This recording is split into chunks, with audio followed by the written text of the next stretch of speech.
जय श्री कृष्णा। आज की ये 1 मिनट स्टोरी मेरे प्यारे बच्चों के लिए जो मुझे मेरी बेटी ने सुनाई है। आज की कहानी है तेनालीरामा की, जिसका नाम आप सबने सुना होगा। बच्चों, तेनालीरामा अपनी चतुराई के लिए बहुत प्रसिद्ध थे। चालाकी से किसी को कैसे आंसर देना है उनको बहुत अच्छे से आता था।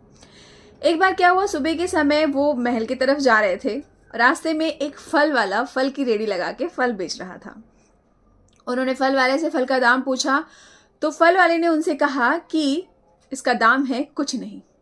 तेनालीरामा ने उसमें से एक फल उठाया और खाते हुए आगे की तरफ चल दिए।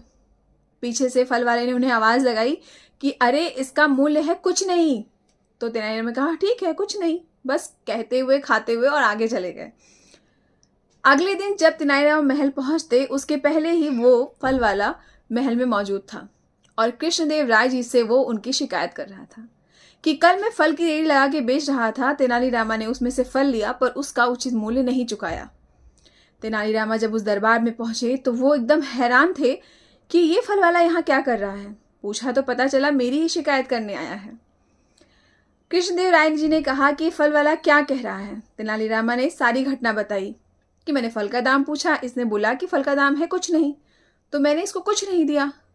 फिर उस फल वाले ने कहा कि हाँ, मैंने आपसे कहा कि मेरे फल का दाम है कुछ नहीं, तो आपको कुछ नहीं तो देना ही चाहिए था ना। असल में वो इंसान तेनालीरामा की परीक्षा ले रहा था।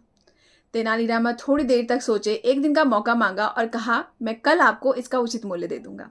कल आप दरबार में इसी समय मौजूद रहिएगा, सब लोगों के सामने। अगला दिन हुआ, सभा में सब लोग आ गए। कृष्णदेव राय जी बैठे थे। सब लोग उत्सुकता से इंतजार कर रहे थे कि आखिर तेनालीरामा इसके उस फल का उचित मूल्य किस प्रकार देंगे।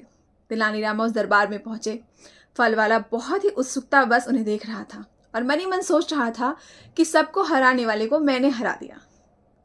तेनालीरामा उसके समक्ष पहुंचे।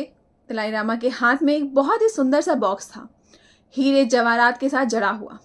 उन्होंने वो अपने हाथ से लिया और उस इंसान से बोला, फल वाले से, कि ये लो, इसमें तुम्हारे उस फल का उचित मूल्य है, वो ले लो और फिर मुझे मेरा डब्बा वापस कर दो। वो फल वाला बहुत खुश हुआ। उसने सोचा कि जब इतने हीरे जवाहरात जड़े बॉक्स दे रहे हैं तो उसके अंदर तो कुछ बहुत ही अच्छा होगा। ये सोचा और ये भी सोचा कि आज सबके समक्ष मैंने तेनालीरामा को हरा दिया, क्योंकि इसका तो मूल्य कुछ नहीं था और ये कुछ नहीं तो मुझे दे ही नहीं पाए।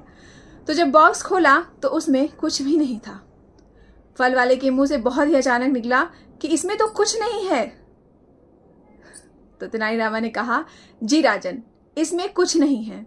इस महोदय से कहिए अपना कुछ नहीं ले और मुझे मेरा बॉक्स वापस करें और यहाँ से प्रस्थान करें। इनको इनका कुछ नहीं मिल गया।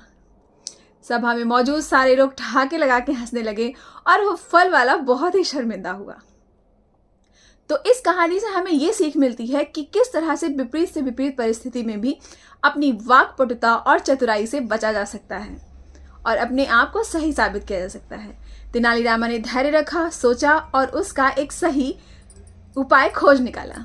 तो ऐसे ही आप लोगों को भी बच्चों रहना चाहिए। और ये कहानी मुझे मेरी बेटी ने सुनाई है, जो मैं आपको सुना रही हूँ। फिर मिलेंगे ऐसी किसी प्यारी कहानी के साथ। जय श्री कृष्ण, राधे राधे, जय जगन्नाथ, राम राम।